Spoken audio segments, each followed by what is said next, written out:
it says that he saw the grace of God and he was glad. He looked up and he goes, wow, look at the grace of God on these people. Isn't that amazing? God has given them so much grace. Wouldn't you love to go to a church where the grace of God was evident and all around you, and you're like, he has given them so much grace, amazing grace. How sweet the sound. Until you realized the reason why grace was so amazing is because it saved a wretch like you. Why does God give grace? Because you're amazing? No. God gives grace because you're not. Why does God give grace? Because you need it. Not because you deserve it or that you've earned it. God gives grace because we're all broken. And he's putting us back together. God doesn't give you grace because you're perfect. He gives you grace because you're imperfect. Do you know why there was so much grace in the church in Antioch? Because they needed it. I mean, just think back to the diversity element. Look at all the different nations and groups and peoples and backgrounds and upbringings and ages. Put all those people together in a room. Give it some time, there's going to be a mess. The church isn't going to be perfect. And so many people are like, I want to find the perfect church. Where's the perfect church? I want the perfect church. I tried this church and this church and this church. I just can't find the perfect church where the sermons are long, but not too long, but not too short. And the worship plays my favorite songs and the check-in's good. And they got to pour over coffee I just want to find the right church for me. And the moment you find the perfect church, don't join it. You know why? Because you're not perfect and you're going to ruin it. There's no such thing as a perfect church because there's no such thing as perfect people. Every church you go to is going to be flawed. So instead of looking for a church that is perfect, how about we learn how to be patient with each other?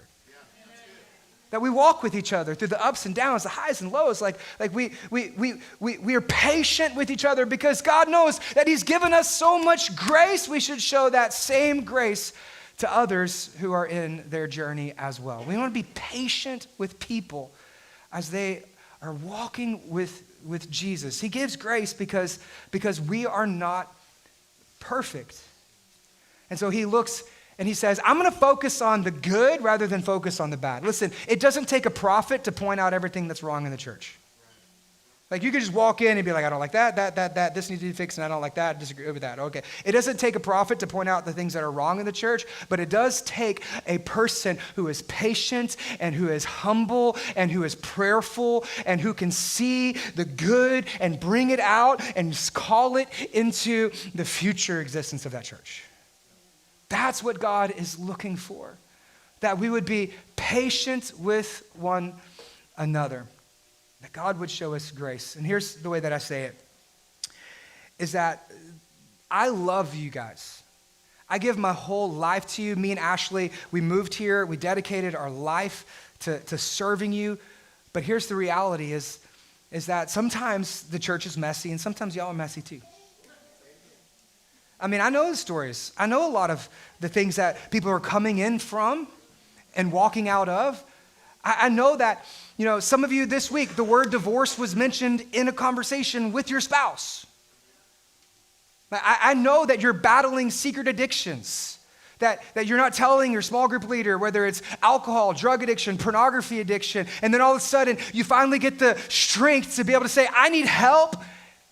I know the mess that many of us are in when it comes to our identity, the way we see ourselves, the depression, the anxiety that we're going through. I know the relational issues that you're walking through. I get it. And you know what? I understand that the mess is what gives the church meaning.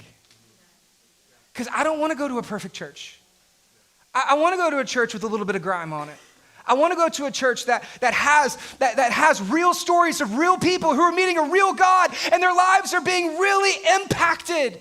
I don't want to go to a church where I have to fake and pretend to be something that I'm not and wear a mask and pretend that I'm fine when inside I'm hurting. I want to go to a church that says it's okay to not be okay. I want to go to a church where I can be real, I can be honest. I want to go to a church that it's okay to be imperfect. Because by God's grace, we're making progress and we're walking with him. And I may not be who I am yet, but I ain't that person behind me. It's the mess that gives the church meaning. If you went to a perfect church, there wouldn't be 400 locks on that baptism wall. If you went to a perfect church, the altars would be empty every single week. I don't want to go to a church with empty altars. I don't want to go to a church where they haven't baptized somebody since Reagan was president. I don't want to go to a church where the small groups are empty and everybody knows big fancy college words, but they don't know how to love each other. I don't want to go to a perfect church. I want to go to a church with people who are imperfect like me and are learning to follow Jesus, even in the mess and in the brokenness of everyday life. That's the church that we want to be. Because that's a healthy church, a church that's patient with one another.